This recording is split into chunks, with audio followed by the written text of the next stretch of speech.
Bonjour, c'est Piston Kirk. Depuis mes précédentes vidéos sur la Boxer 986 de mon père, vous savez que je m'évertue à lui ajouter des options supplémentaires, quand bien même mon paternel en voit pas toujours forcément l'intérêt. Pour ceux que ça intéresse, la liste de ces vidéos se trouve dans le descriptif. Pour continuer sur cette lancée, nous allons l'améliorer encore un peu, ce qui va nous donner l'occasion de voir comment remplacer le caisson de rangement en cuir souple qui équipait les toutes premières Boxer 986 par sa version en plastique rigide.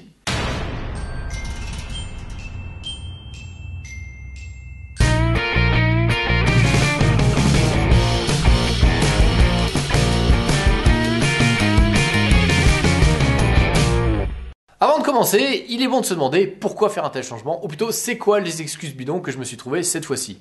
Tout d'abord, le bac de rangement rigide est plus pratique, car tout n'est pas empilé au même endroit. Les espaces de rangement sont répartis en deux petits bacs latéraux ouverts et un grand rangement central avec des portes coulissantes très pratiques. En comparaison, la version en cuir est un grand fourre-tout unique avec un système d'ouverture qui implique de procéder en deux temps, en tirant d'abord la fermeture éclair, puis en tirant ensuite la façade en cuir. Le caisson de rangement rigide s'avère aussi plus pratique pour accéder au bloc moteur. Comme on peut le voir, les 4 attaches qui maintiennent la moquette sont accessibles depuis l'arrière de la capote.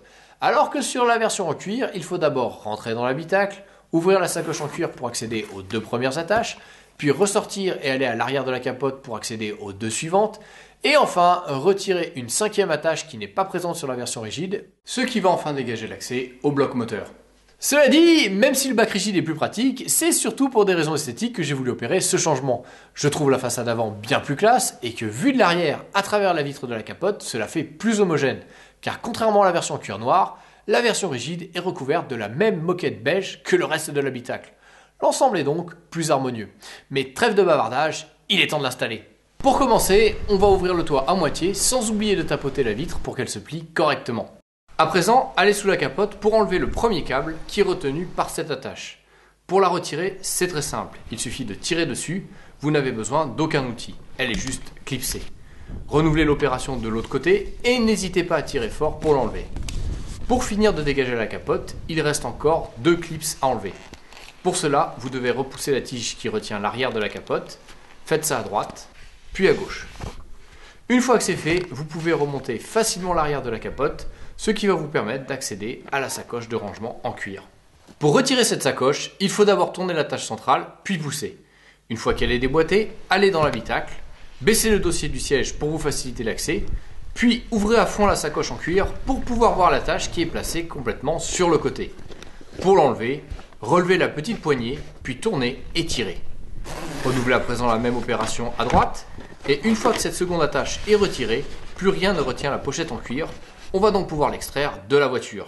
Les 2 attaches que nous avons retirées de l'intérieur de la sacoche sont trop courtes pour être utilisées sur le bac rigide. Alors vérifiez bien que votre bac rigide est livré avec ces 2 attaches lorsque vous l'achetez d'occasion.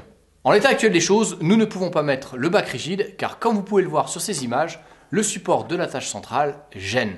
Il va donc falloir le retirer pour pouvoir installer le caisson rigide.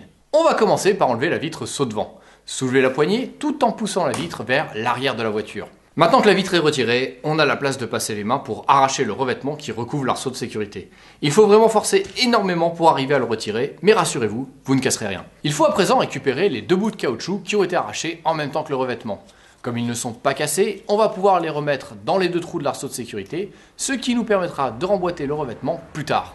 Mais avant cela, on va d'abord retirer le support de l'attache centrale.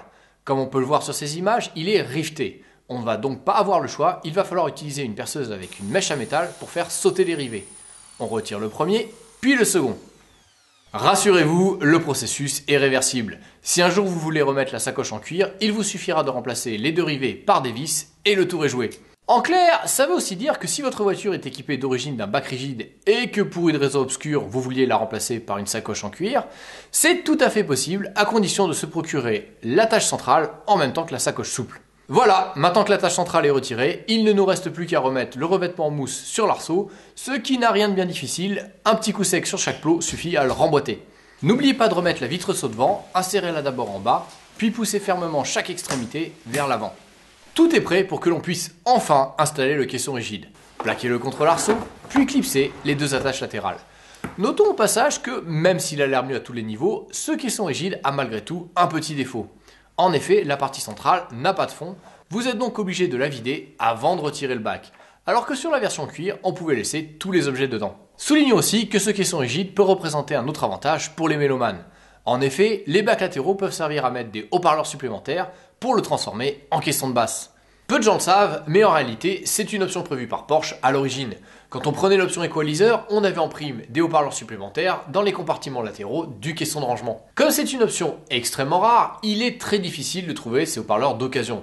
Cela dit, comme ils ont une conception qui date de plus de 20 ans, ceux qui veulent vraiment ajouter des enceintes dans les compartiments latéraux préfèrent largement mettre des versions plus modernes et surtout plus performantes. En ce qui concerne la grille des haut-parleurs, on peut soit en fabriquer une, soit commander celle d'origine, que l'on peut trouver sous la référence P49118 et P49119, mais attention, elles sont vendues à un tarif particulièrement dissuasif, puisqu'il faut débourser pratiquement 130 € pour avoir la paire. Mais le prix n'est pas le seul problème, il faut aussi être un peu bricoleur pour pouvoir faire une telle conversion. Alors si vous tenez absolument à avoir un caisson de basse à l'arrière sans trop vous fatiguer, il est préférable de privilégier le caisson de basse officiel Bose que proposait Porsche en option. L'avantage, c'est que le son est bien meilleur. L'inconvénient par rapport à la version bricolée, c'est que le caisson de basse officiel ne proposait aucun espace de rangement. Maintenant que le caisson de rangement est en place, vous pouvez y mettre vos affaires. Il ne vous reste donc plus qu'à rabattre la capote, sans oublier de clipser la partie arrière et de remboîter les deux câbles latéraux. Il est temps d'apprécier le résultat final. Vu de l'intérieur, c'est bien sympa. Vu de l'extérieur, à travers la vitre de la capote, même si le rendu est très chouette, il y a malgré tout un petit bémol. On constate une différence de teinte entre les deux moquettes. Cela vient probablement du fait que la Boxster de mon père a été bien plus exposée au soleil que la moquette du caisson de rangement qui a été visiblement prélevée sur une Boxster moins exposée. On pourrait s'imaginer que si la Boxster de mon père a une moquette plus décolorée, c'est tout simplement parce qu'avec ses 230 000 km, elle a été bien plus souvent dehors sous la lumière solaire. C'est une explication crédible, mais personnellement, je pense que si le bac de rangement a été moins exposé au soleil, c'est tout simplement parce que je l'ai acheté en Angleterre.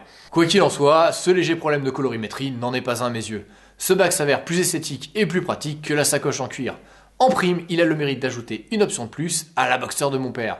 D'ailleurs, ce qui m'a fait le plus plaisir dans cette installation, ce fut de lire la satisfaction et l'enthousiasme dans le regard de mon paternel quand il a découvert son nouveau caisson de rangement. C'est pas mal, fils, t'as bien bossé. Mais en fait, t'as changé quoi exactement? Bon, ok, j'avoue, il s'en serait pas rendu compte si je n'avais pas montré cette vidéo.